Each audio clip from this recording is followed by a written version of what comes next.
Ana, posso pedir uma gentileza? Você vai dando o destaque na tela conforme os palestrantes forem falando? Com certeza. Pode Pode ser? deixar comigo. Ótimo, porque aí na hora da gravação a gente amplia e fica mais fácil para quem está assistindo também.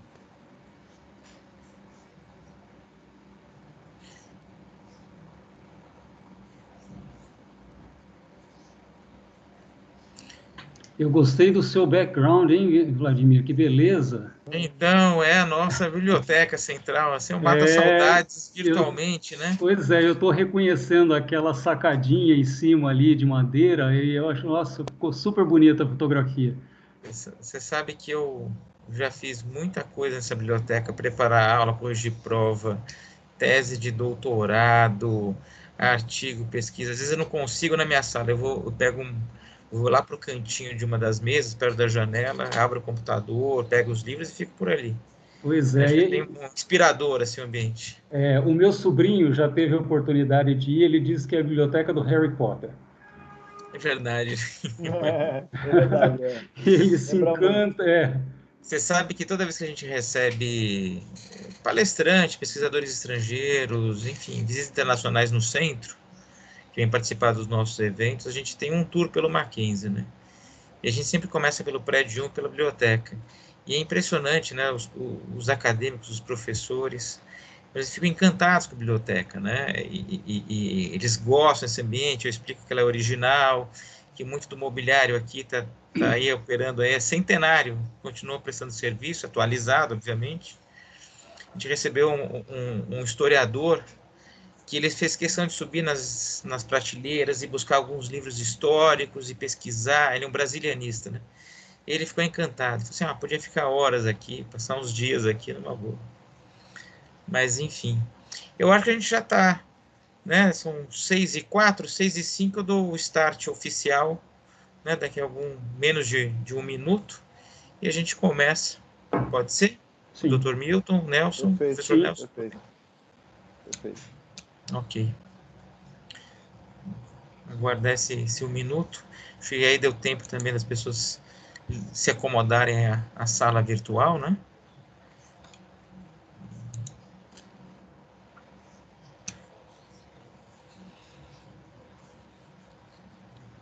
Enquanto a gente ainda não está com todo mundo, eu só queria, na verdade, assim, fazer um pequeno comentário. E a minha apresentação, quando eu pensei, eu, na verdade, não fiz muito extensa. Ela tem aí, acho que 10, 12 slides, mas tem fotografias, enfim, porque eu não sei se vocês concordam, eu acho que talvez fique mais interessante depois abrir para debate, enfim, Sim, para as sim. pessoas, né, falar um pouquinho.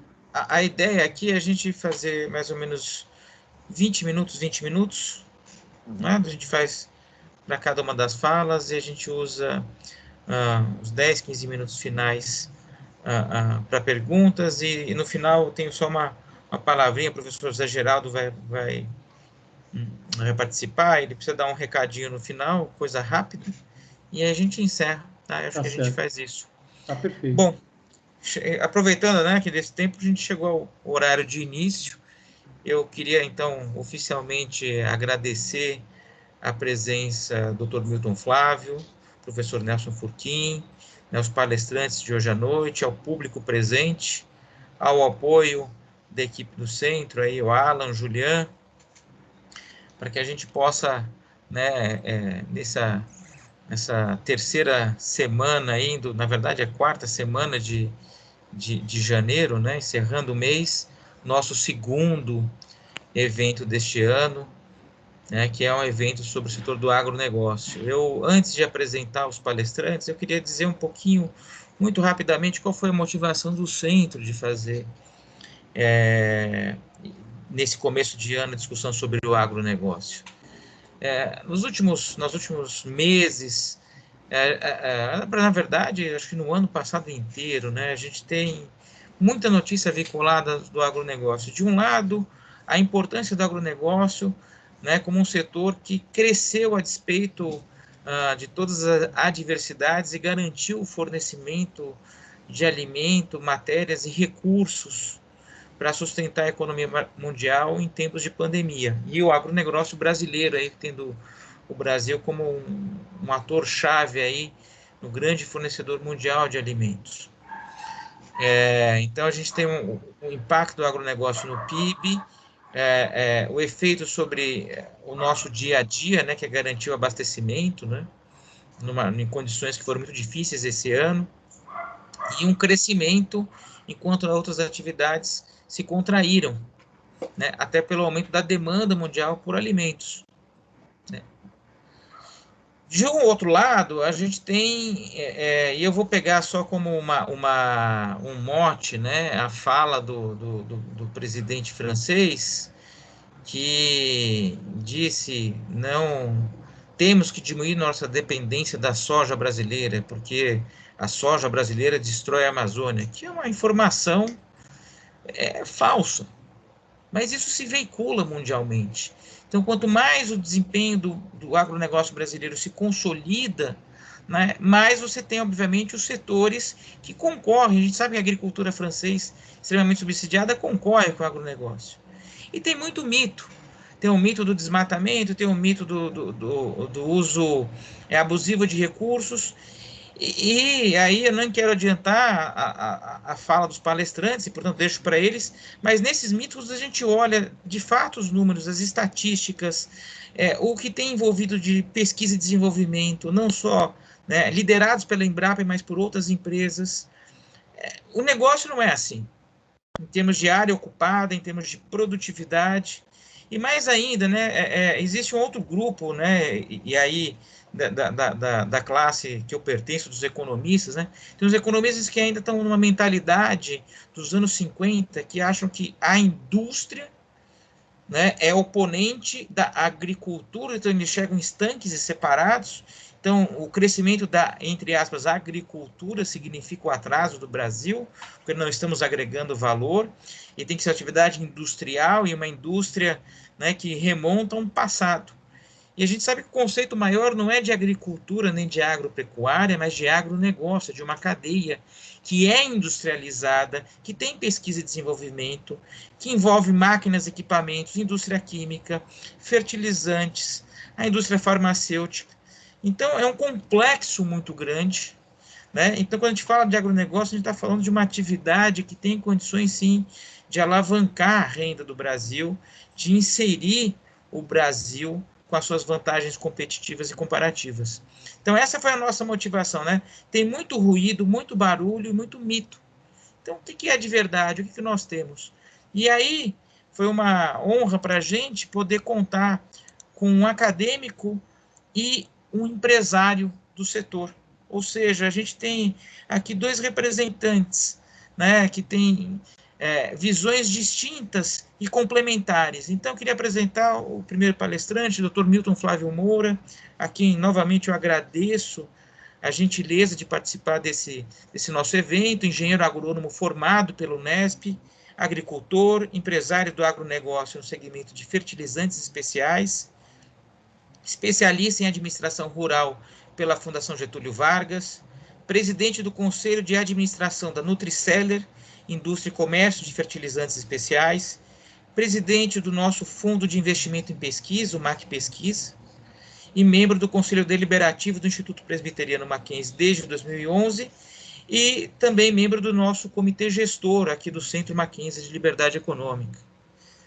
Nosso outro palestrante, professor Nelson Roberto Furquim, que é doutor em Ciências pelo Programa de Pós-Graduação Interunidades, o PRONUT, da Universidade de São Paulo, professor aqui da nossa casa, da Universidade Presbiteriana Mackenzie, representante de inovação e empreendedorismo no nosso Centro de Ciências Sociais Aplicadas, o CCSA, autor de diversas obras relacionadas à inovação, empreendedorismo e agronegócio, e, dentre elas, o livro recém-lançado, Rastreabilidade e Produção de Carne Bovina no Brasil, disponível na Amazon, Desafios e Oportunidades, que foi traduzido para mais de 8 idiomas.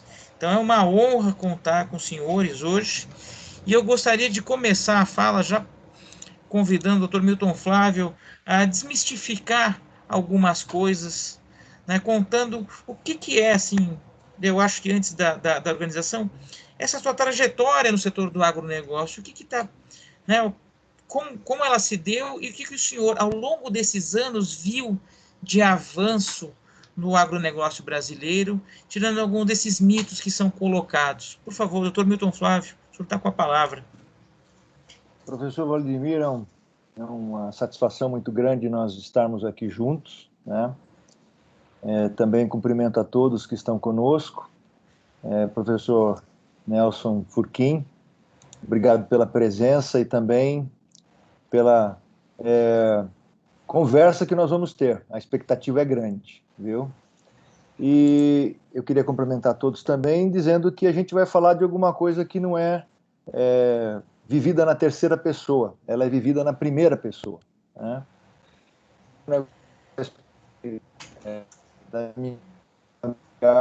E eu acabei cursando agronomia, ouvindo do meu pai que o Brasil era o país do futuro, e a agronomia, né, a área para mexer com a terra, o trabalho com a terra, seria a solução para o país. Eu ouvi aquilo e sempre me sensibilizei, porque a gente tinha uma atividade voltada para isso. E eu comecei trabalhando com floresta, né? Comecei com uma das maiores atividades do Brasil, floresta de eucalipto. Depois nós entramos em agricultura, mas logo em seguida em citricultura. Hoje, quando eu falo que eu sou agricultor, eu sou um citricultor, né? Eu produzo laranja. Isso já está indo desde a década de 90, nós estamos indo para 30 anos já de produção. Participamos de um projeto muito grande, muito bonito, da Votorantim, do Grupo Votorantim, com a criação de uma empresa chamada Citrovita, que hoje ela se fundiu com a Citrosuco, o maior player de suco de laranja do mundo, né? Então essa foi a trajetória. E o bonito dessa trajetória, professor Vladimir, seguindo a pergunta que o senhor fez, é que nós vivemos toda a transformação, porque a agricultura de hoje, ela é uma conjunção, né? Ela é uma combinação.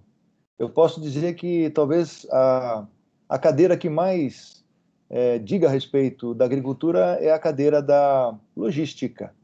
Nós montamos soja, nós montamos cana, nós montamos laranja, né? Fazemos a produção da muda, no caso de laranja, depois plantamos, preparamos solo, trazemos insumos e ela é montada. Então, a gente viveu a realidade desta construção, vamos falar assim, atualizada, moderna, da agricultura, com o desenvolvimento da área de TI, né, da tecnologia da informação, também das demais tecnologias que foram sendo agregadas, em especial o georreferenciamento, né, e hoje trabalhando aquilo que a gente chama de GIS, né, que desculpem pelo inglês, mas é o Geographic Information System, um sistema de informação geográfico, onde trabalha banco de dados com coordenadas, e que desagou tudo isso naquilo que a gente chama hoje de agricultura de precisão, né? Em paralelo, também vivemos uma realidade muito, muito bonita, que foi do desenvolvimento de novas variedades. E aí eu coloco a importância da pesquisa, né?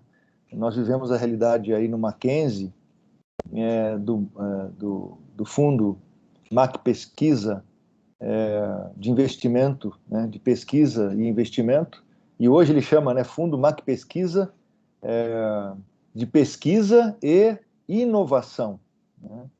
E a gente está muito animado com essa palavrinha que entrou, porque o fundo hoje vai se voltar para a aceleração, né, de empresas, né, de negócios, e para que possíveis startups surjam na ponta dessa iniciativa.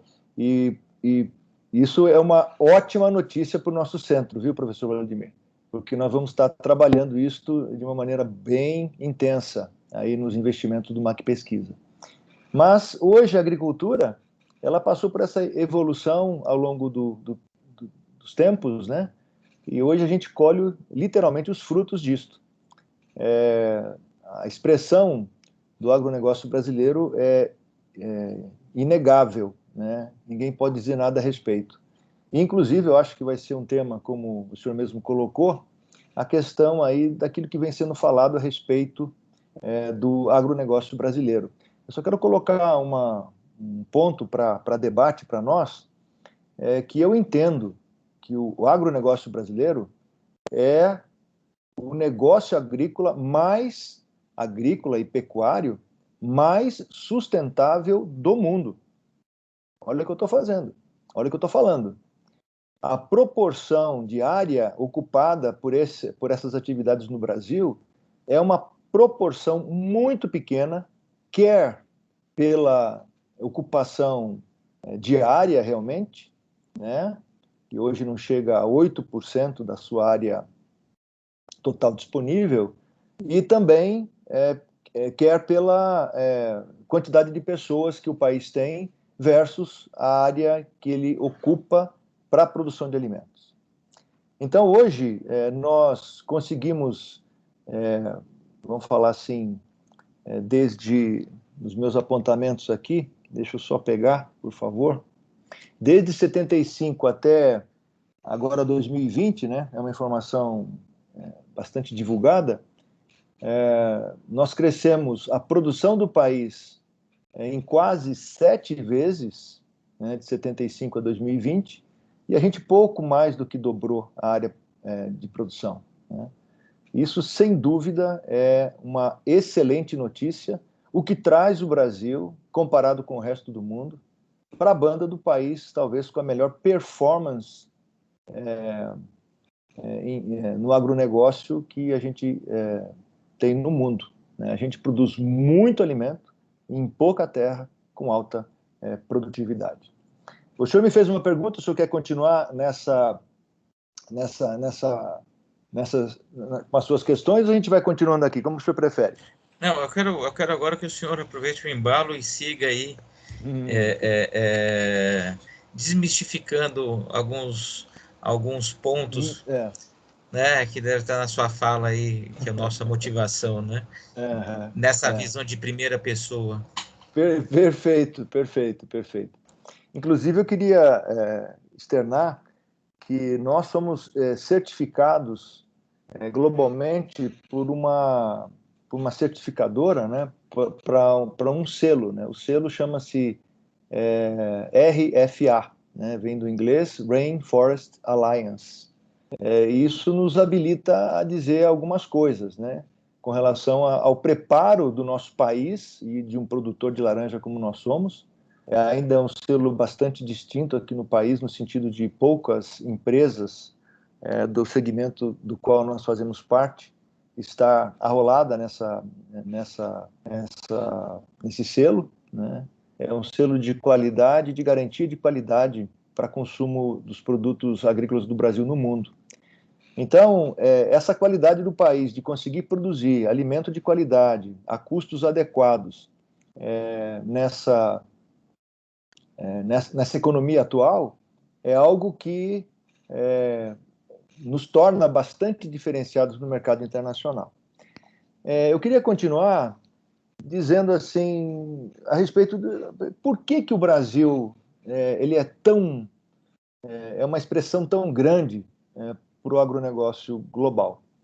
E tem algumas verdades que todos nós hoje vivenciamos no nosso dia a dia, talvez aqueles que estão mais vivendo nas cidades, um pouco menos, mas aqueles que vivem na realidade do campo, têm isso de uma maneira muito, muito clara, né? Que o país, ele é um país realmente abençoado, né? É um país com abundância de recursos naturais. Nós temos extensas áreas onde nós podemos praticar a agricultura, né? Nós temos disponibilidade de água, calor e luz. E tudo isso nós vivemos, quer indo para o nosso litoral, ou quer indo para o norte do país, ou para o sul, ou para o centro, né? É um país provido de todos esses recursos em abundância.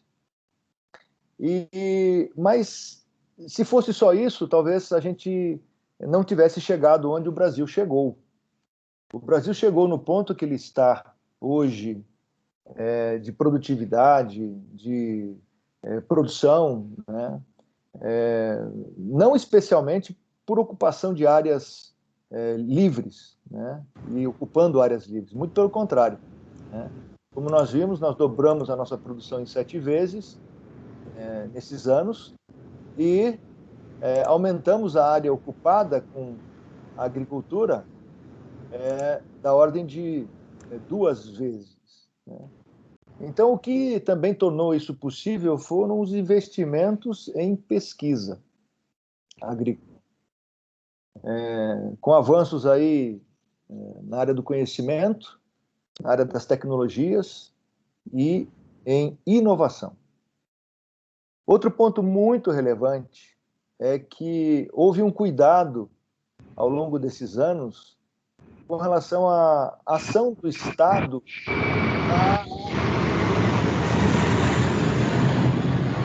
uma interferência aqui acho que agora melhorou. Seria o cuidado da baixa ação ou interferência, podemos dizer assim, né, do Estado na aplicação das políticas públicas. E é muito curioso isso, porque isso foi uma iniciativa trabalhada dentro do próprio governo. Então, professor Vladimir e a equipe aí do Centro de Liberdade Econômica, nós podemos dizer que a agricultura é um bom exemplo de atividade com expressiva liberdade econômica, né? E isso tem algumas nuances da atividade agrícola que torna essa atividade ainda mais livre ou ainda mais de livre mercado, né? A principal delas, talvez, bem sui generis isto, é que ela é totalmente dependente de uma variável não controlável, né, que é o clima. Dentro do trinômio, né, solo, clima e a planta, né, o solo nós podemos escolher, a planta nós podemos escolher, mas o clima nós somos tomadores, né? O Brasil é um país que conta com a generosidade divina e a gente pode ter abundância dos recursos naturais. Mas a ausência do controle sobre essa atividade deu uma nuance bastante interessante no que diz respeito ao principal ponto de ação para mitigar esse risco e trazer esse livre mercado para dentro dessa atividade, que é o trabalho. Talvez a coisa mais marcante para aquele que se envolve com a agricultura e com a pecuária, com o agronegócio, é a competência do agricultor, né? Nós, normalmente, acordamos muito cedo e, normalmente, dormimos muito tarde, né? É uma característica da atividade, né? A atividade começa muito cedo, pela distribuição das tarefas na fazenda, na atividade, e termina muito tarde, porque normalmente existem atividades de segundo turno, às vezes até de terceiro turno. Então, não é só por características naturais que o país chegou onde chegou, né? Ele chegou onde chegou também, e muito importante destacar isso, com os investimentos em pesquisa, pelo correto posicionamento do Estado e também pelo trabalho, né? Outras coisas que também destacamos, que eu acho que é importante deixar, são coisas mais técnicas, mas também vale a pena a gente enumerar, que é a questão da técnica do plantio direto, né, o melhoramento genético. Só para os senhores saberem, a soja, antigamente, ela só poderia ser plantada ali na região do Rio Grande do Sul, em torno do paralelo 30. Com o melhoramento que houve através dos nossos institutos de pesquisa, e hoje também, já inicialmente destacado pelo professor Vladimir, pelas empresas que se especializaram nisto, né, no tratamento genético, no desenvolvimento de novas variedades, O plantio hoje da soja ele pode se desenvolver praticamente em qualquer situação, em qualquer paralelo, né, do planeta. E, então, com isso, o Brasil, que tem dimensões continentais, ele chega ao Equador e vai até para baixo do paralelo 30, hoje nós podemos plantar soja, neste exemplo, em todo o país. Outras coisas que foram importantes e marcantes, né, foi a ocupação do Cerrado. Quem conhece ali a região do Mato Grosso sabe bem do que eu estou falando, com técnicas de adubação e de nutrição das plantas, permitindo assim ocupar essa enorme área que hoje responde pela maior parte da produção da cultura da soja no Brasil, por exemplo, né? E, como eu já citei, o desenvolvimento da agricultura de precisão, né? Entre outras novas tecnologias integradoras. Tecnologias integradoras é exatamente aquilo que eu coloquei de uma maneira simples entre a união de um GPS com um banco de dados, né? E hoje nós integramos o GPS ao banco de dados, né, acoplando isto a um equipamento móvel, né, como um trator, usando taxas variáveis, né, aplicações localizadas de defensivos e uma precisão de distribuição de sementes ao solo que eu posso dizer hoje na casa dos milímetros, né? O que dá estandes mais perfeitos, plantas mais bem nutridas e aproximação aí do máximo de produtividade possível no que diz respeito àquela variedade que está sendo utilizada. E então eu gostaria de reafirmar, né, que o agronegócio do Brasil é um dos mais sustentáveis do mundo, na proporção de uso da terra, na proporção de áreas verdes que permaneceram, e esta proporção ela está sendo mantida, porque a produtividade está crescendo, e o mundo precisando ainda de mais alimento. E agora, só uns números assim básicos, que talvez o professor Nelson até os utilize. A área total plantada do Brasil hoje são 81 milhões de hectares, né? Desses 80 milhões, 81 milhões, 80% são áreas de cereais, né, como leguminosas, oleaginosas, onde a soja, o milho, o trigo, o arroz estão incluídos. Temos uma área expressiva de hortifruti nos cinturões das cidades, principalmente, com 500 mil hectares. E o que impressiona são os rebanhos brasileiros, né? No levantamento que nós fizemos aí o ano passado, de algumas fontes de informação, inclusive com o uso de informação do Dr. Antônio Cabreira, que é membro também do nosso conselho, e ele está bem atualizado com relação a isso. A bovinocultura tem 220 milhões de cabeças, é praticamente um boi para cada habitante do Brasil. Agora, galináceos, né, frangos, galinhas e tal, outras espécies, nós temos 1,5 milhão de cabeças. Suínos, por volta de 42 milhões de cabeças. Ovinos, ovelhas, 18 milhões de cabeças. Codornas, 16 milhões de cabeças. Caprinos, 5 milhões de cabeças.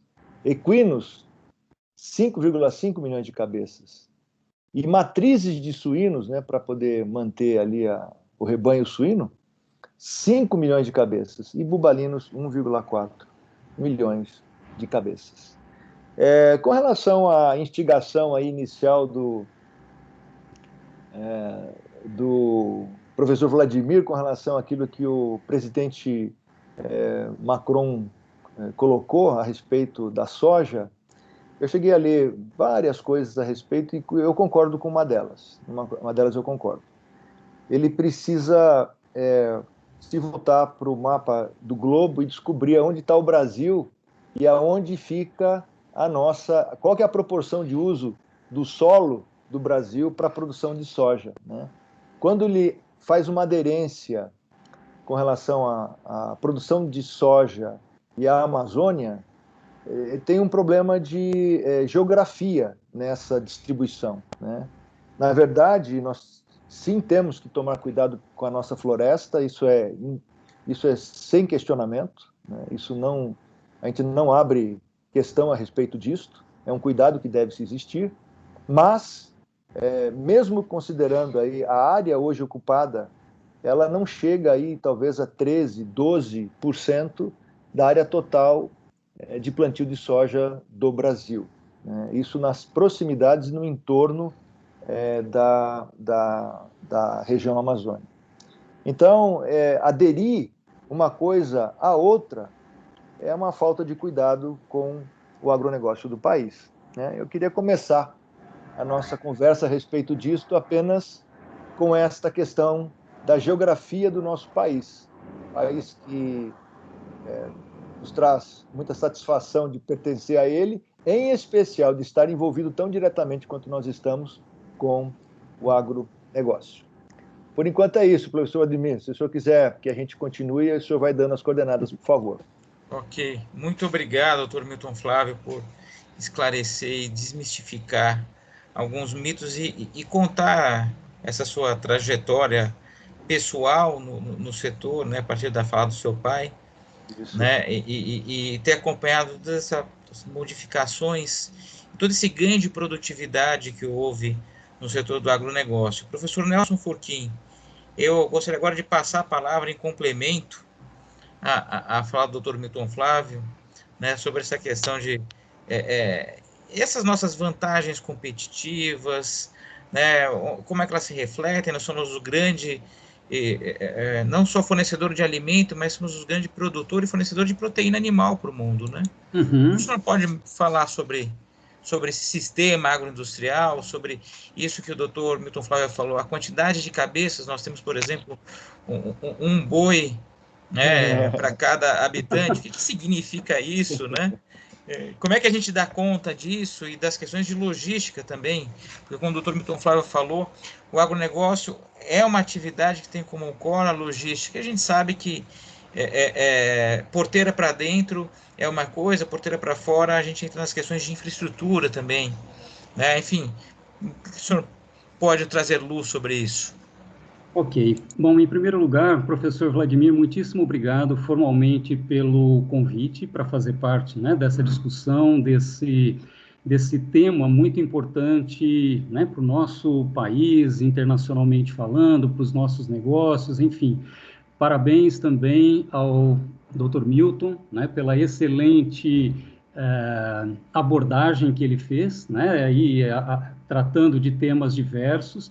E eu, na verdade, até pela, né, proximidade maior aí do sistema agropecuário, né, ligado a meu estudo e tudo mais, eu vou falar um pouquinho desse sistema, mas, na verdade, esse é um aspecto muito importante. O país tem um destaque internacional muito grande, né, tanto no próprio rebanho, né, para eventual consumo interno, e fazendo esse paralelo aí, né, de que nós temos aí praticamente uma cabeça de gado para cada habitante do país, isso numa contagem absoluta, porque a gente sabe que tem, né, restrições de acesso e, eventualmente, uma parte desse rebanho é utilizada para exportação, como eu vou falar daqui a pouquinho, mas o sistema agropecuário, e mais diretamente focado para a pecuária nacional, ele tem certamente um destaque, né, significativo na pauta de exportações brasileira,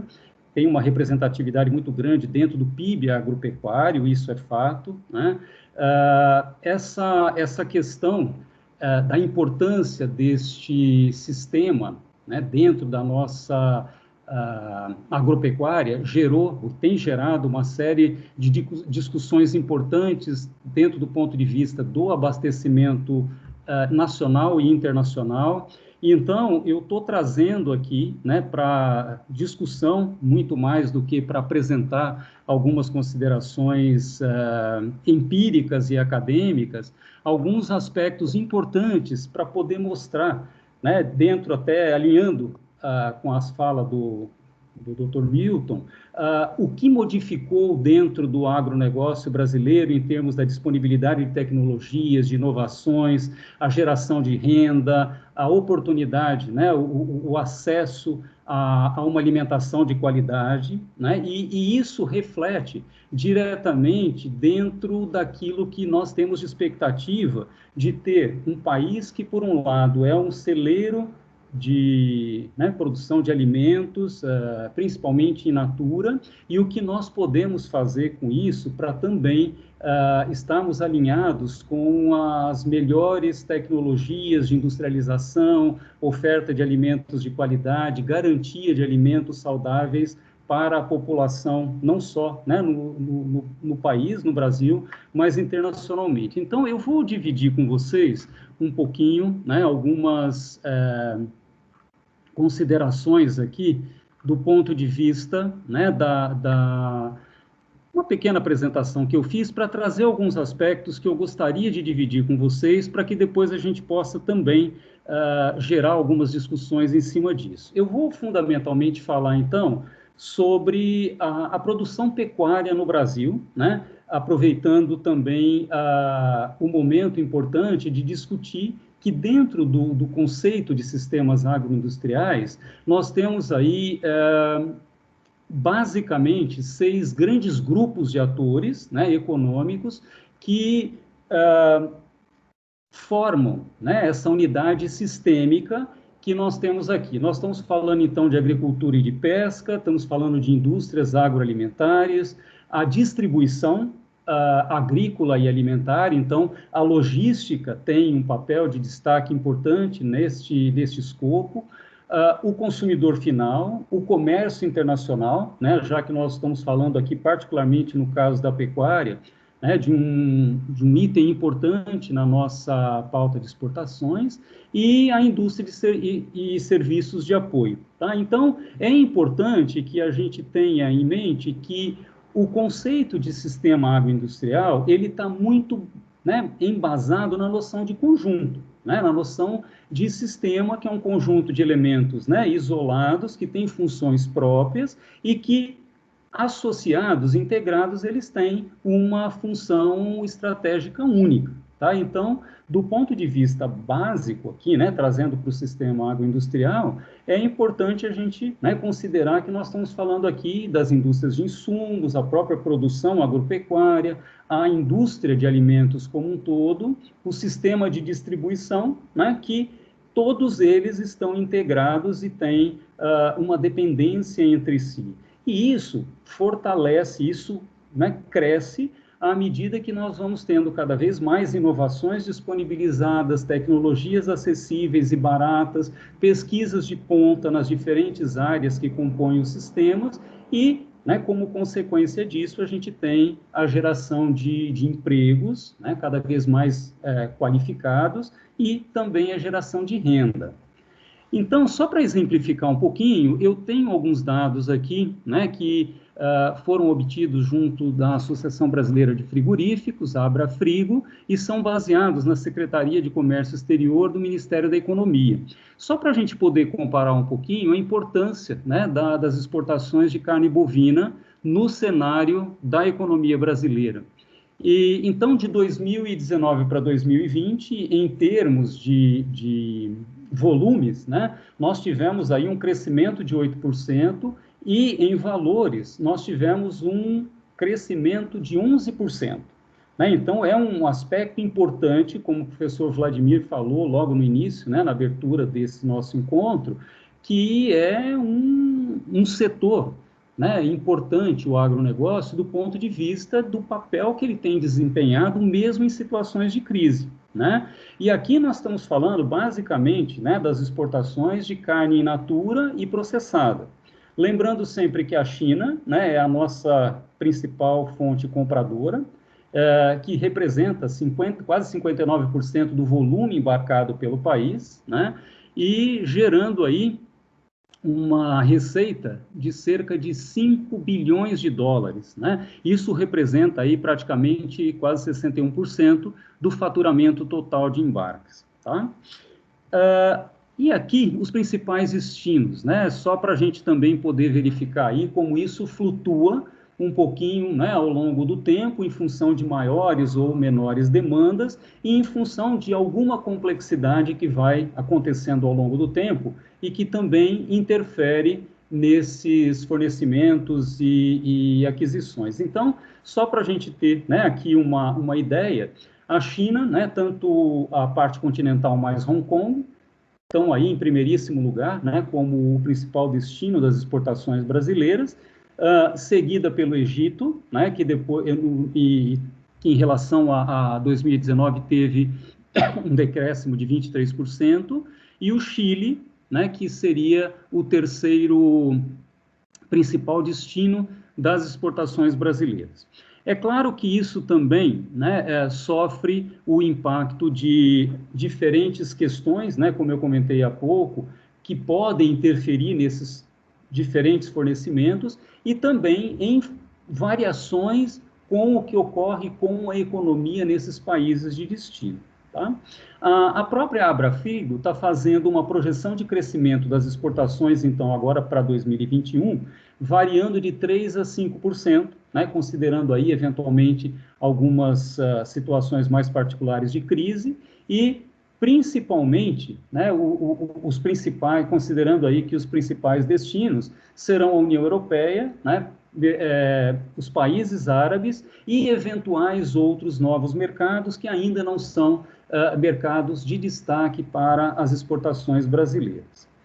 E o que eu queria, né, a partir de agora, mostrar para vocês é como é que é complexo, né, e extremamente relacionado a inúmeras variáveis o sistema agropecuário brasileiro do ponto de vista da pecuária, tá?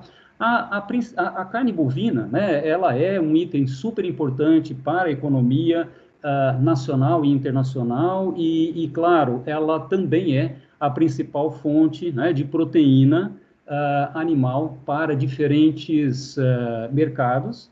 Só que ela tem sofrido, né, nos últimos tempos, principalmente a partir da última década do século passado, nos anos 90, em função de alguns problemas de segurança alimentar, que é um outro aspecto, né, bastante importante de ser considerado no escopo do estudo do agronegócio, principalmente decorrente de alguns problemas que surgiram associados à saúde animal.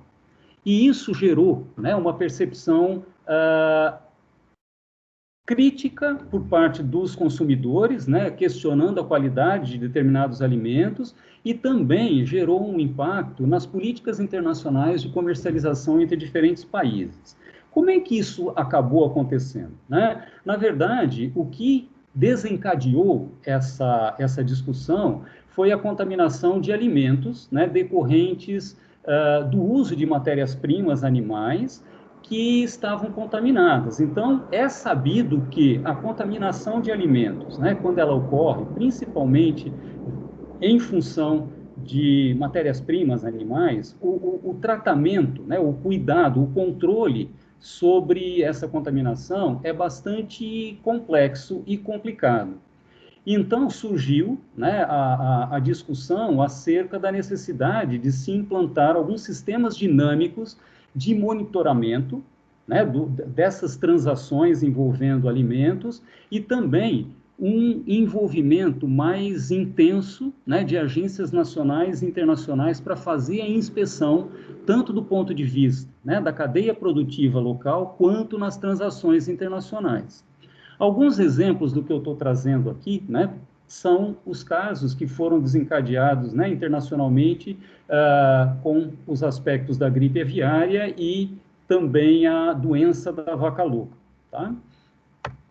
Bom, falando um pouquinho, né, das agências de controle, ou seja, para mostrar até mesmo, né, que existe internacionalmente uma série de entidades que são, né, perfeitamente qualificadas, preparadas e estruturadas para controlar e monitorar esses problemas de contaminação alimentar, né? Tem o FDA nos Estados Unidos, tem a Organização Mundial da Saúde, tem o Códex Alimentários, tem, né, a FAO, e aqui no Brasil, né, a agência que tem a responsabilidade sobre, né, esse controle e inspeção é a Agência Nacional de Vigilância Sanitária para alimentos, mas nós não podemos deixar de considerar também que existem algumas responsabilidades que são atribuídas ao Ministério da Agricultura, Pecuária e Abastecimento dentro desse contexto também. O que né, foi gerado a partir desses problemas de contaminação e que, né, geraram um impacto nas transações internacionais foi que, a partir principalmente do episódio, né, da vaca louca, né, do problema que surgiu lá no final do século passado, no final da década de 90, né, o que acabou acontecendo foi que a União Europeia, um bloco importante para, né, os negócios brasileiros naquele momento, começou a estabelecer, né, exigências para produtos, inclusive carne bovina, que passariam a ser importadas pelo bloco. E estabeleceu-se uma exigência que para toda a carne bovina e bubalina que fosse exportada para o bloco, a partir de então, deveria ter uma certificação de origem e ser rastreada. Então, para atender essa demanda, por uma orientação do Ministério da Agricultura naquele momento, foi desenvolvido e implantado o SISBOV, tá? Que é o Sistema Brasileiro de Identificação e Certificação de Origem de Bovinos e Bubalinos, que foi oficialmente implantado no Brasil em 2002, que nada mais é, né, de uma maneira muito simplificada, de um sistema de rastreabilidade, né, para monitorar toda a cadeia produtiva e que passou a ser, naquele momento, mandatório para todos os pecuaristas interessados em exportar em produzir para exportação para países que exigiam, né, rastreabilidade na cadeia produtiva. O sistema de rastreabilidade, né, ele possibilita um rastreamento, né, uma identificação tanto anterior quanto posterior a qualquer ponto dentro de uma cadeia produtiva e facilita um acesso imediato para que se identifique aonde eventualmente está ocorrendo um determinado problema. E do ponto de vista, então, da produção pecuária, né, com a implantação do SISBOV, em tese, passou a ocorrer uma redução da probabilidade de oferta de carne bovina e de produtos à base de carne que pudessem estar contaminados. Estamos falando aqui sempre em exportação, já que esse sistema ele não é válido, ele não é obrigatório para o mercado interno, ele só vale para o mercado internacional. E é claro que esse sistema, né, pela própria concepção e estrutura dele, ele aumenta e facilita o fluxo de informações ao longo de toda a cadeia, porque ele monitora cada elo da cadeia. Desta forma, ele reduz o comportamento oportunista, né, entre os atores dessa cadeia, possibilitando, então, um aumento de concorrência. E, obviamente, né, pela qualificação que ele traz à carne produzida né, nas cadeias onde ocorre e estão implantados os sistemas de rastreabilidade, isso gera, né, um impacto nos preços e também no comércio internacional. E isso passou a ser, então, né, uma forma, um mecanismo de se lidar com essas barreiras não tarifárias que eram, né, baseadas em exigências de rastreabilidade e que eram colocadas para o Brasil, né, para que fossem, então, produzidas as carnes para o mercado internacional. O impacto, né, aqui no nosso mercado é que houve inicialmente uma resistência muito grande de se aderir a esse sistema, porque todo o custo, né, que teria que ser feito nas propriedades rurais para se adequar a esse sistema, e nós estamos falando aqui, né, de toda uma infraestrutura, contemplando também tecnologia e pessoal qualificado, fica sob a responsabilidade dos pecuaristas. E, ao mesmo tempo, o SISBOV, ele não resolve as barreiras que são colocadas pelos frigoríficos, porque na transação internacional, quem estabelece o preço é o frigorífico, e não quem produz, né, quem tem a propriedade rural e cria o gado para ser exportado. Então, na verdade, as fazendas têm o sistema de rastreabilidade interna, né, para atender às exigências, e isso vai até o momento em que estes animais são entregues para o frigorífico. A partir daí, quem faz a negociação internacional são os frigoríficos que estabelecem os preços. Então, do ponto de vista do mercado doméstico, tem uma grande complexidade aí, porque se eu produzo numa fazenda que tem rastreabilidade e eu quero fornecer para o mercado doméstico, eu não tenho uma garantia de preço diferenciado, né? Então, isso gera uma complexidade muito grande nesse sistema, porque ele é fundamentalmente voltado para atender exigências internacionais de rastreabilidade. Ele fica, né, então, sujeito às influências dos acordos e das políticas internacionais. Em alguns momentos, né, tem ocorrido algumas falhas que precisam, né, eventualmente ser identificadas do ponto de vista da praticidade, né, e do mecanismo que está por trás dessa produção, principalmente quando nós falamos de exportações de carne contaminada, né, como foi o que aconteceu, né, quando nós tivemos aí a Operação Carne Fraca, e também, eventualmente, em situações que nós tivermos embargos internacionais de alguns países, principalmente porque isso aponta algumas falhas regulatórias. Então, há também um questionamento importante, né, do ponto de vista da efetividade do sistema, por um lado, e, eventualmente, algumas falhas que acontecem, né, na outra ponta e que não necessariamente podem estar vinculadas ao sistema. A coordenação do Sisbov ela é feita pelo Ministério da Agricultura, né, que também tem algumas dificuldades do ponto de vista estrutural, né, nos serviços de controle e também, né, em aspectos regulatórios, justamente por conta das dimensões continentais do país, né, como o Dr. Milton comentou na fala dele, e que a produção pecuária no Brasil ela está espalhada por todas as regiões geográficas. E, finalmente, né, já caminhando aqui para o final dos aspectos que eu gostaria de trazer, é que o sistema de rastreabilidade, ele traz uma contribuição extremamente válida para uma gestão mais efetiva dos rebanhos e das fazendas, né? Ele promove, então, pela integração entre os diferentes elos, uma ação muito mais fortalecida e coordenada entre, né, os diferentes atores da cadeia produtiva. Ele possibilita a oferta de carne bovina com certificação de origem, maior qualidade e preços, né, diferenciados no mercado internacional.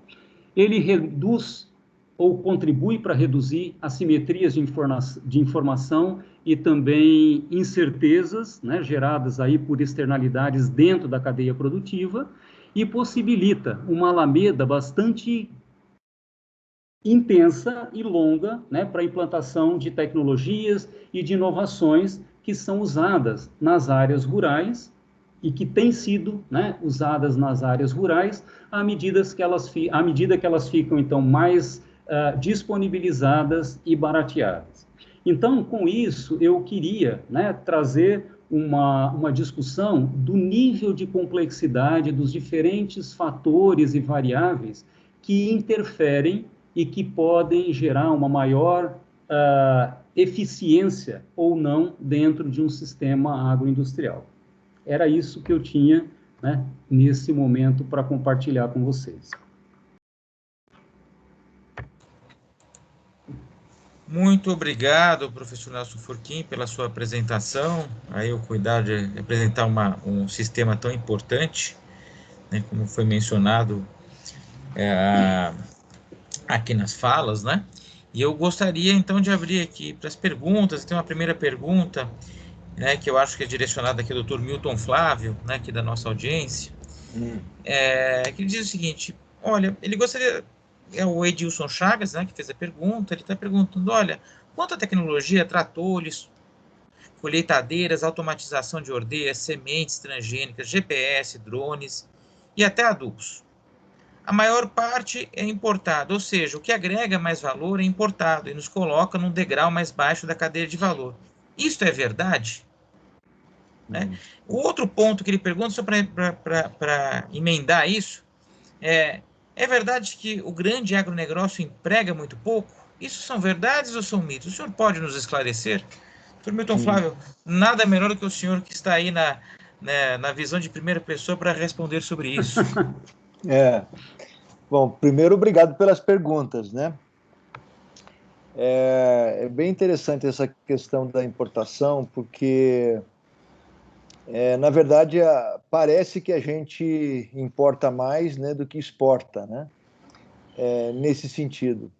Mas, na verdade, a gente tem que levar em conta que, na contabilidade dessa equação, o saldo é muito positivo, viu?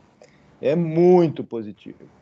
Talvez o professor Nelson possa me ajudar com os números, se é que o senhor tem, com relação a isso, mas o saldo é muito positivo. Então, essa equação, ela sim demanda de tecnologias externas, né? Hoje nós até somos produtores de várias delas, né? Os sistemas de informação que nós usamos são praticamente todos eles já tropicalizados. Alguns equipamentos de alta tecnologia, apesar de usarem materiais eletrônicos importados, eles já são produzidos no país, né? Já são praticamente nacionalizados, não o todo, mas uma grande parte, né? Então, esse saldo, eu diria que não consideraria um degrau mais baixo. Na verdade, eu diria que nós é que provemos o alimento para esse pessoal pensar por nós e produzir a energia para eles produzirem vem da gente. Então, e outra coisa, viu, que eu gostaria de ressaltar, não é porque nós produzimos commodities que nós somos país de segunda classe, viu? Esse é um ponto muito importante. Nós vamos estar sendo os grandes responsáveis pelas próximas décadas por alimentar esse mundo, né? Nós somos o único país, e o mundo inteiro, eu já tive com americanos, eles ficam extremamente contrariados conosco, né? Porque eles produzem uma safra por ano. Nós chegamos a produzir 2,5 safras por ano. Então, isso é uma coisa assim de uma performance assim, sui generis, né? Nós não temos paralelo aí praticamente no mundo, né? A não ser nos nossos vizinhos aqui também. Outro ponto, né, é que o agronegócio emprega pouco. Olha, eu trabalho numa atividade que eu quintuplico o uso de pessoas na minha fazenda, na nossa propriedade, para atividades de operação dela ao longo do ano, né? E quando eles não estão conosco, eles estão sendo praticamente preparados para a próxima safra. Isto são atividades que empregam muito, apesar do sério problema que nós temos de capacitação e qualificação desta mão de obra, o que nos faz também ir na direção da qualificação de áreas de treinamento, que nos obriga a ter isso dentro da própria propriedade muitas vezes, né? Então, a atividade agrícola, ela é uma grande empregadora. Se o professor Nelson também puder me ajudar, nós podemos até falar desses números, né?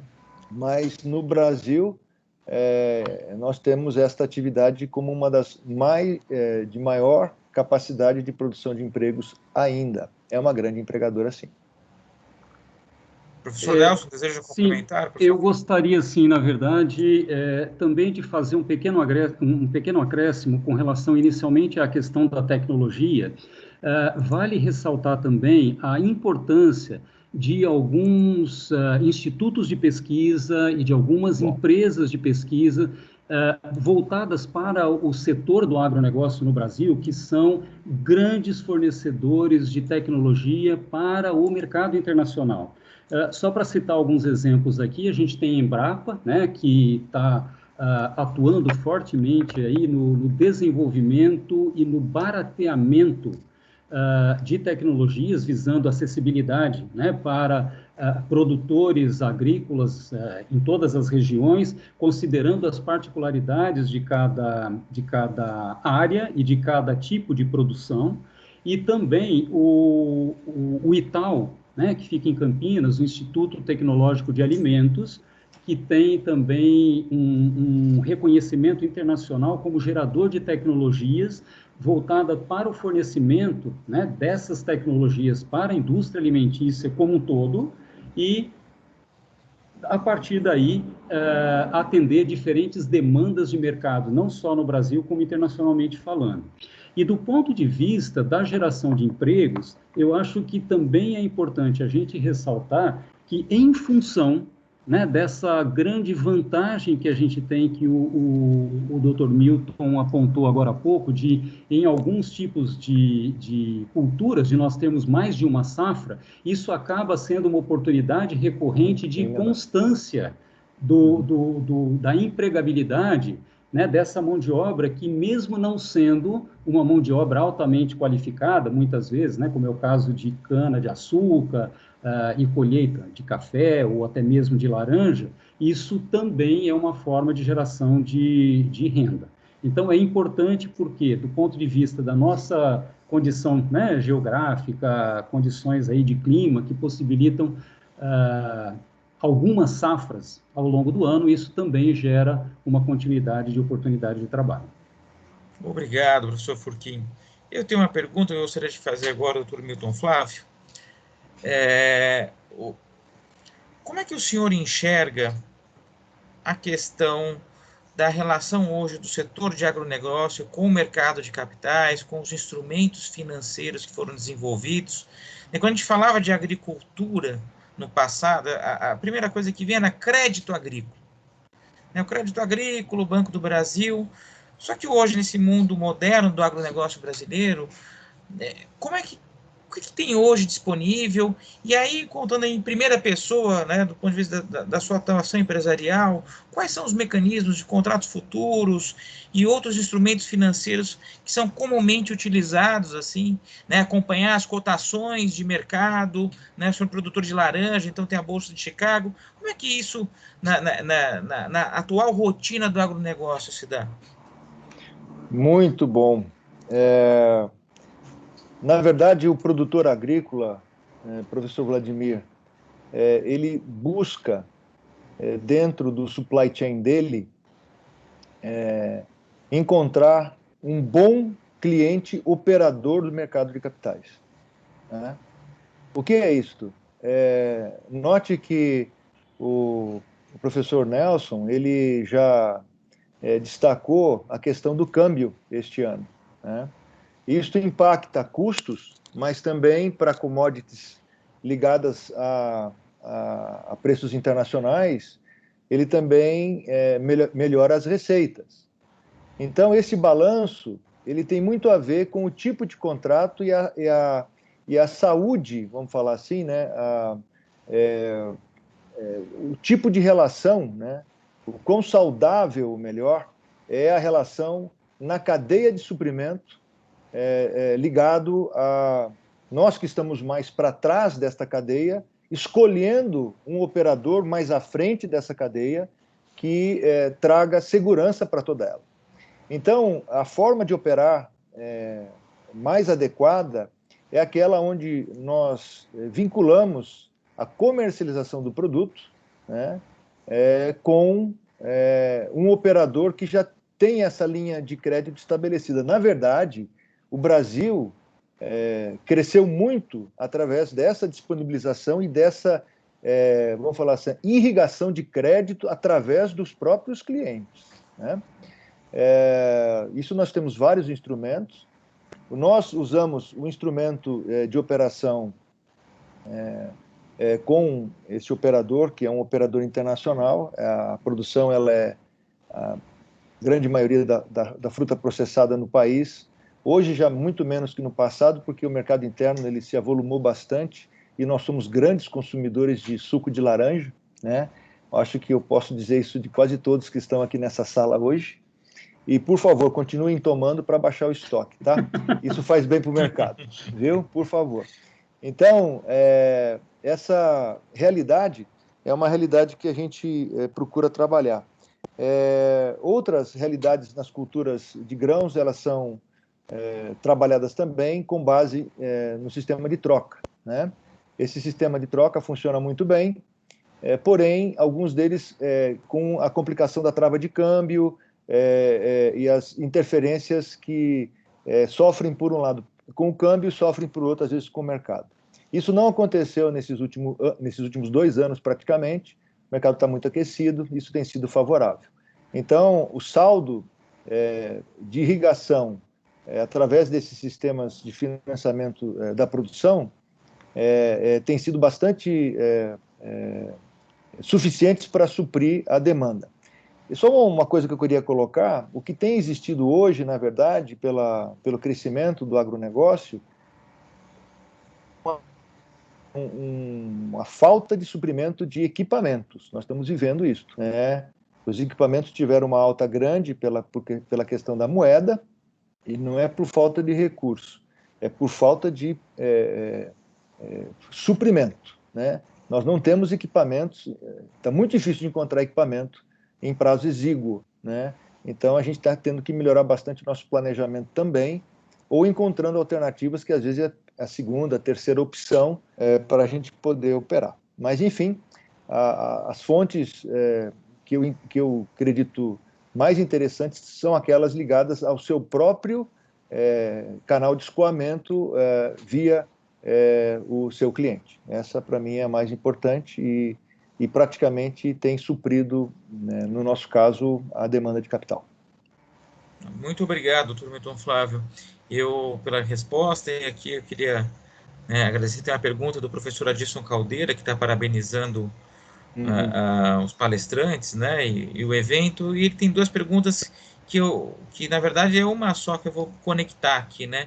Ele fala assim: e aí para os 2 palestrantes, quais tecnologias inovadoras vêm sendo desenvolvidas, implementadas em benefício da produtividade e competitividade do agronegócio no Brasil no cenário internacional? E aí ele cita um ponto importante, que é a questão da infraestrutura de acesso à rede digital. A gente estava falando justamente de tecnologias de informação. Tem um debate super importante sobre o 5G, o efeito do 5G, né, no interior do país, de cobertura. Então, como é que isso se dá? Eu gostaria de ver o Dr. Milton Flávio, o professor Nelson Forquim, nessa ordem, por gentileza. Professor Nelson, eu gostaria que o senhor iniciasse, que depois, se o senhor deixar alguma coisa para mim, eu complemento. Ok, vamos lá. Eu vou tentar responder, e claro, né, há sempre muito mais para falar a respeito, mas vamos começar primeiro com a questão das tecnologias. As tecnologias, eu vou tomar como base aquilo que está sendo desenvolvido aqui no Brasil e que tem, né, tido um impacto direto em aspectos de produtividade aqui nas nossas produções locais. Um aspecto muito importante é o aspecto associado ao uso da biotecnologia. A biotecnologia, ela tem, né, uma série de discussões polêmicas a respeito do uso em si. Nós estamos falando aqui, basicamente, né, de modificação genética e que, na verdade, quando bem controlada e quando feita adequadamente dentro dos parâmetros, a modificação genética pode gerar uma série de impactos positivos em termos de produtividade, principalmente em termos de grãos e de frutas. Na verdade, nós estamos falando aqui de mudanças que podem alterar a composição nutricional, ou seja, né, os diferentes nutrientes que são parte, né, de um determinado grão ou de uma determinada fruta. Nós podemos também gerar sementes, né, e embriões que são protegidos contra determinados tipos de pragas. Nós podemos produzir sementes e grãos também que podem gerar uma produção maior por área plantada, ou seja, então a produtividade ela é muito maior num espaço menor, né, de área cultivada. E também, do ponto de vista industrial, vamos chamar assim, existem uma série de tecnologias que vão surgindo para manter, né, os produtos com a melhor condição ou com a melhor composição, o mais próximo possível de como ele é o alimento in natura. Então, são processamentos que, do ponto de vista prático, né, na indústria, diminuem o impacto de alguns tratamentos, como, por exemplo, o tratamento térmico, para diminuir a qualidade nutricional de alguns alimentos.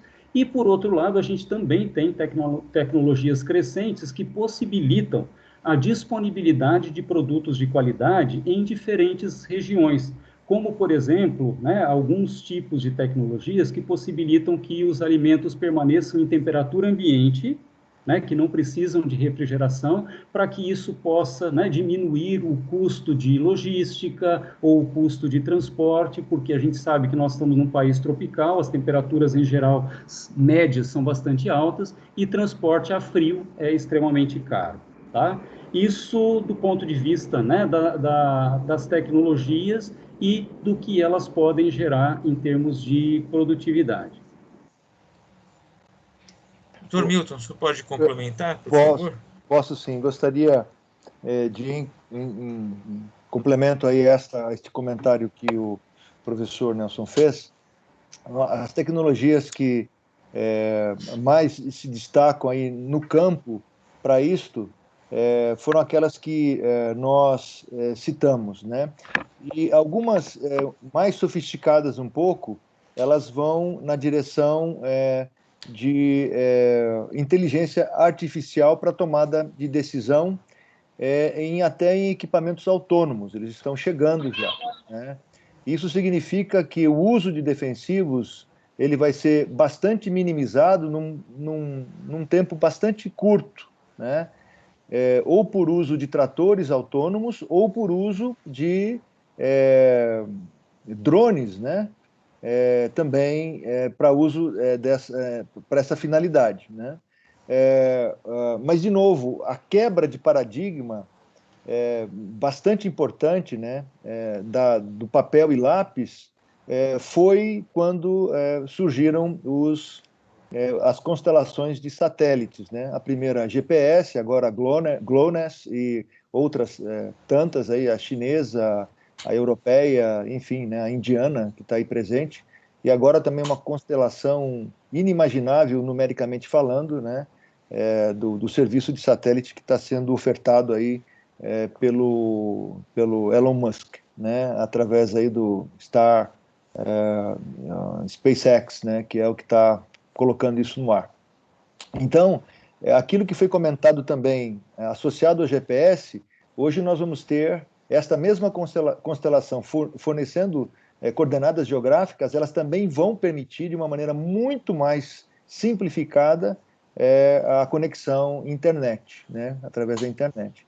Então, a gente vai ver nesses próximos 10 anos rupturas nessa aplicação de tecnologia como a gente não viu ainda no passado.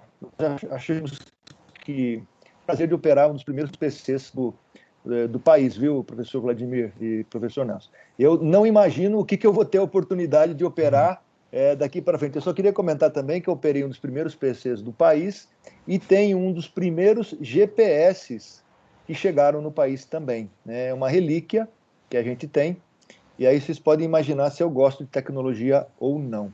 Conclusão é de vocês. Muito bem. Eu gostaria de agradecer as respostas. A gente está avançando o prazo, então eu vou limitar aqui. Tem mais uma pergunta para que a gente possa encerrar o nosso evento.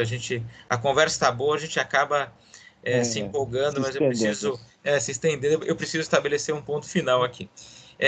Tem uma pergunta aqui do Alessandro José. Ele diz o seguinte: prezados, boa noite. Também sou produtor rural no Nordeste da Bahia. Uma das minhas dificuldades é em relação à logística e vendas. Existem muitos atravessadores e o produtor muitas vezes tem o maior custo, porém é o que ganha menos nessa cadeia. O que é possível fazer em relação a isso? Vocês podem dar uma luz aqui para o nosso companheiro aqui, o Alessandro José? Eu posso começar, professor? Por favor. Tá bom. Olha, essa pergunta ela foi feita para mim há talvez uns 20 anos atrás, eu estou tentando responder ela até hoje, e não encontrei outra alternativa a não ser naquilo que eu posso chamar de relacionamento, rede de relacionamento. Não existe alternativa para esta demanda que você, Alessandro, está nos colocando, se não for através do desenvolvimento de relacionamento. A questão comercial, ela prescinde de contatos e se eles não forem satisfatórios, eles têm que ser buscados, estender essa rede de relacionamento para que exista, se busque outras alternativas em outros mercados, em outros clientes, em outras cadeias, para que isso a gente possa chegar no cumprimento do escoamento da produção, né? Um ponto também importante que foi destacado aqui é a questão logística, né? Eu até hoje enfrento com todas as questões que envolvem aí a contratação de mão de obra e a própria disponibilidade do trabalhador para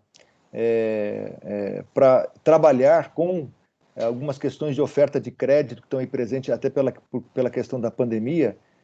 A nossa área agrícola ela foi muito menos afetada, né, porque nós trabalhamos no campo, né, nós não temos essa proximidade e esse risco de contágio, né, graças a Deus, nós não chegamos a ter um único funcionário até hoje, e já tivemos aí por volta de 250 pessoas que passaram por nós este ano, não tivemos um único caso conhecido, sabido, e que nós tivemos de problema de Covid, né? Isso porque a atividade é assim, né? Isso é uma garantia da atividade, é uma tranquilidade da atividade. Mas essa questão também que envolve a logística, que posso dizer a logística também das pessoas, é um trabalho grande que deve ser feito, ampliando essa rede de relacionamento para se buscar. O segredo quanto mais relacionado, menos problema. Professor Nelson, gostaria de complementar? Seu microfone está fechado. Desculpe, desculpe. Um pequeno complemento apenas, né, baseado até na experiência que nós temos aí no Mackenzie com trabalhos, né, práticos, projetos que são desenvolvidos com alunos em diferentes níveis. Uma outra opção também bem acessível e de simples recomendação são aquelas ligadas a serviços como o Sebrae. O Sebrae tem uma forma de atender, né, pequenas e médias empresas e pequenos produtores e tudo mais, muito voltada para alguns aspectos, como o Dr. Milton estava dizendo, né? Eles promovem eventos, encontros que colocam, né, pessoas em contato, enfim, eles promovem atividades para fortalecimento desses canais de relacionamento, além de também disponibilizarem consultorias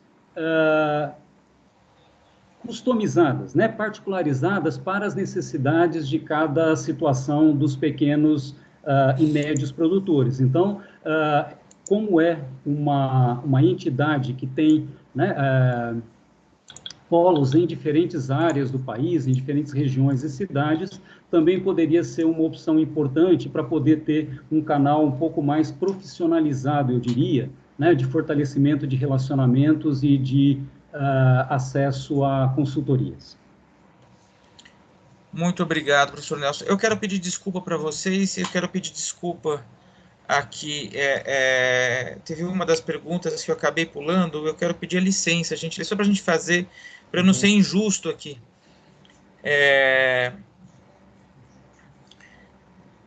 Então, eu vou agrupar, são duas perguntinhas aqui. Uma é a questão da alteração da alíquota do ICMS aqui no estado de São Paulo, e como é que isso afeta o agronegócio, distinguindo pequenos produtores de grandes produtores. E uma pergunta que emenda já nisso, quer dizer, quais são as pautas, então, nesse contexto de governo e intervenção, que o governo federal deve adotar para avançar ainda mais com o agronegócio? Quer dizer, então, a gente está falando, de um lado, o governo estadual com mudança na tributação, e o outro, qual que seria o papel do governo federal para aprofundar ou acelerar né? Aí, lembrando da fala do Dr. Milton Flávio, muitas vezes pode ser não fazer nada, não atrapalhe, né? Mas, enfim, mas eu já não vou responder a pergunta aqui. Por favor, Dr. Milton, professor Nelson, para a gente poder encerrar as perguntas aqui. Olha, a gente está num evento de liberdade econômica, né? Eu só vou reforçar aquilo que o senhor já, de uma maneira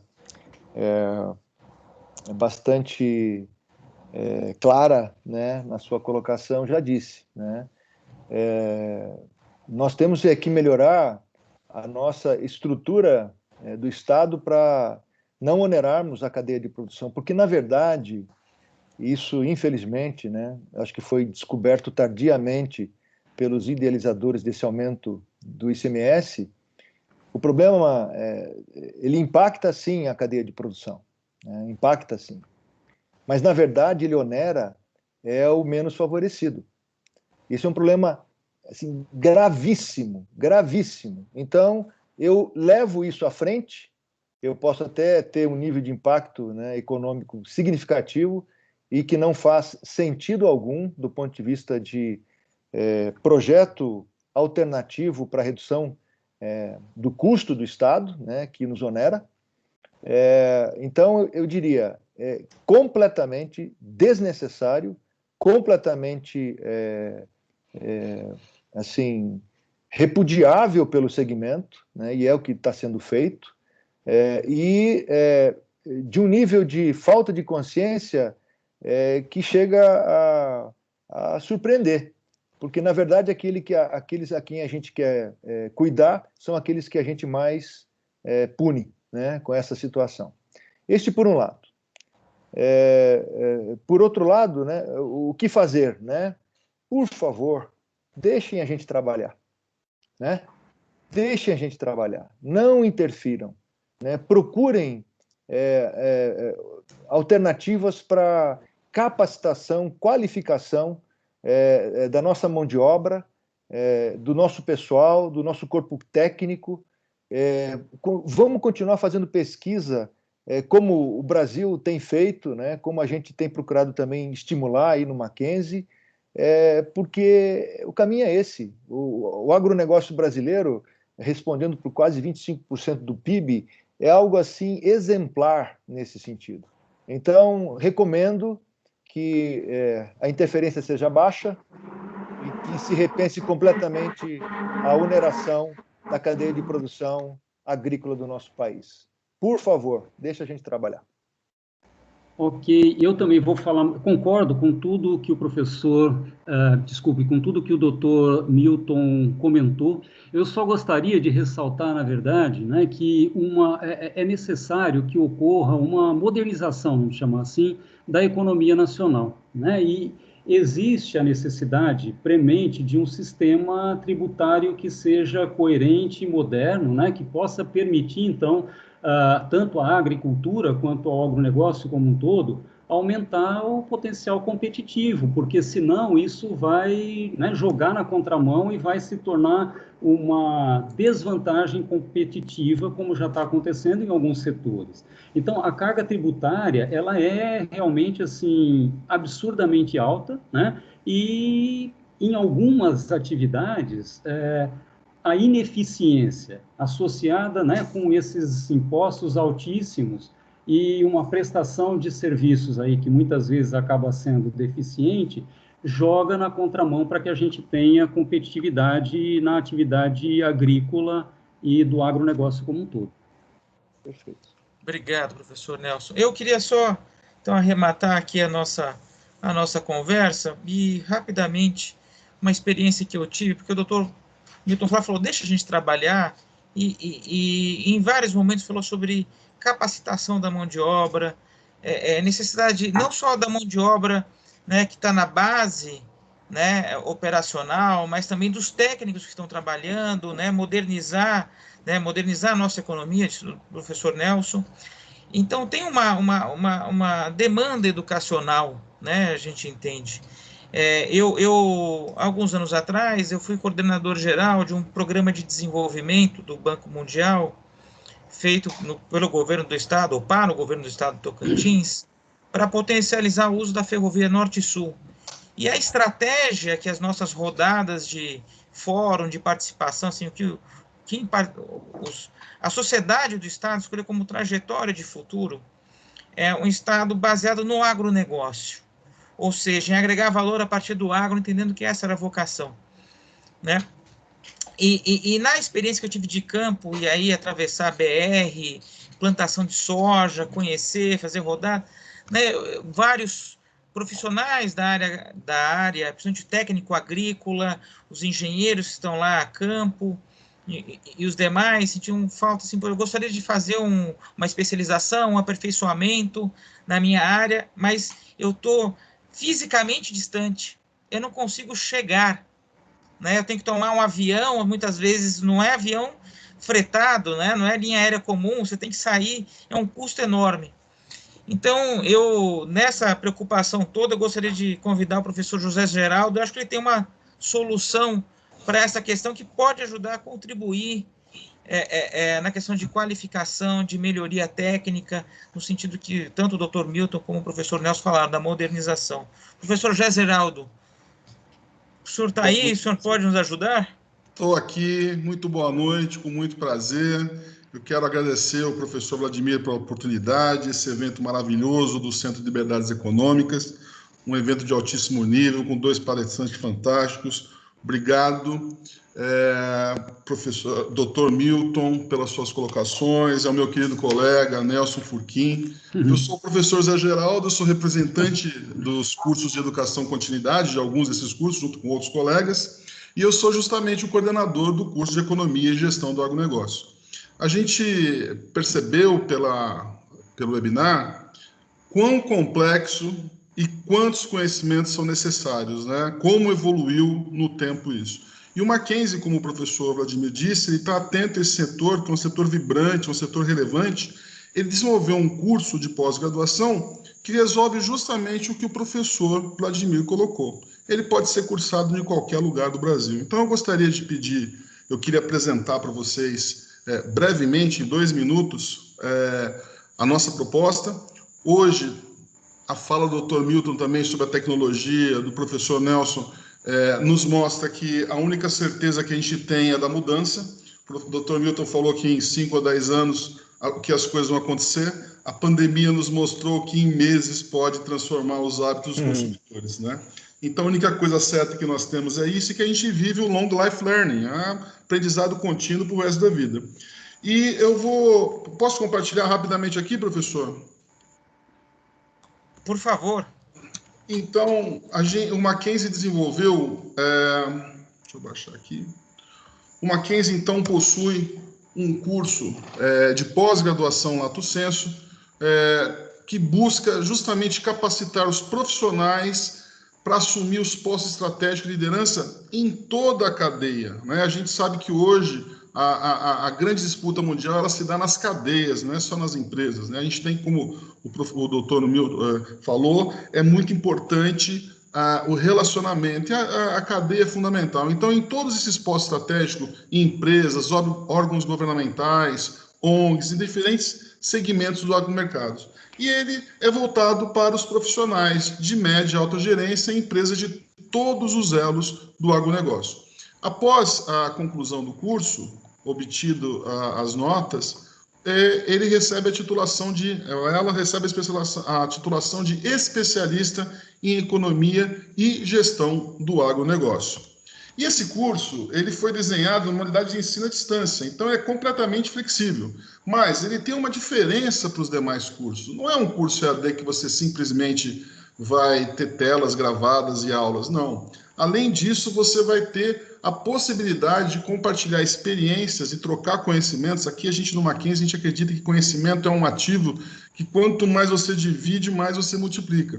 Então esse curso ele foi idealizado para durar 12 meses, são 4 módulos bimestrais, com uma carga horária de 432 horas. As aulas são gravadas com professores curadores, os exercícios e atividades, mas todo o curso tem um professor tutor que vai acompanhar e esclarecer essas dúvidas. E todos os professores que participam do curso, que vão acompanhar, que vão dividir os conhecimentos com você, são doutores ou mestres. A avaliação de cada disciplina e, ao final do curso, a gente faz um trabalho chamado de aplicação do conhecimento, em que, juntando tudo o que você aprendeu ao longo do curso, você, com um problema real, vai tentar resolver esse problema aplicando o conhecimento adquirido. E ele é um curso muito abrangente. A gente percebeu quantos tópicos foram comentados nesse webinar. Em economia, você vai estudar um pouquinho de macro e microeconomia, que é extremamente importante para o negócio. A gente está falando, a gente ouviu a fala de todo mundo aí, os problemas da logística que não tem. Eu também coordeno o curso de economia e gestão da logística, das cadeias, logística e cadeias de valor, e a gente sabe que, na maneira que a gente diz, da porteira para dentro, o agro não é só isso, mas a gente é imbatível. Todos os exemplos foram colocados. Mas o custo do Brasil pesa muito, não só dessa ingerência que não nos deixam trabalhar, mas também a falta de infraestrutura. Então, e esse planejamento logístico é fundamental. Sustentabilidade, ficou claro, né, mais um mito que foi derrubado, que é fundamental para o agro. E a gente tem acompanhado essa questão todos os dias. O marketing do seu produto. Outra coisa que foi tocada e que a gente também aborda nos nossos cursos é sobre a gestão financeira e de projetos de agronegócio. E outras fontes de financiamento, como os derivativos financeiros. Então, são várias as possibilidades e a gente precisa conhecer isso. E tem muito mais coisa, pessoal, mas o empreendedorismo também ele é fundamental. E a gente tem que entender que o empreendedorismo não é apenas para se criar empresas ou negócios, mas é uma atitude fundamental dentro da nossa própria carreira, do nosso jeito de ser. Então, as novas turmas estão abertas, elas encerram hoje as inscrições, então você tem tempo ainda, se você clicar nesse QR Code, aqui não ficou claro, mas nós temos aqui no site um acesso a uma página de inscrição. Temos turma começando agora em fevereiro e vamos ter outras turmas começando em abril. Então eu fico à disposição, professor, de todo mundo aí, se precisar de alguma informação, estou aqui à disposição e mais uma vez, obrigado pelo webinar e obrigado pela oportunidade. Professor Geraldo, muito obrigado. E eu gostaria de falar aos participantes do nosso webinar que o link também está no chat. Quem quiser entrar aqui no chat e acessar, as inscrições são até hoje, então quem ficou interessado também aproveita e faça isso. É um investimento, se não é um gasto, é um investimento necessário não só para a sua própria carreira, olhando para a cadeia como um todo, né? O Brasil precisa disso.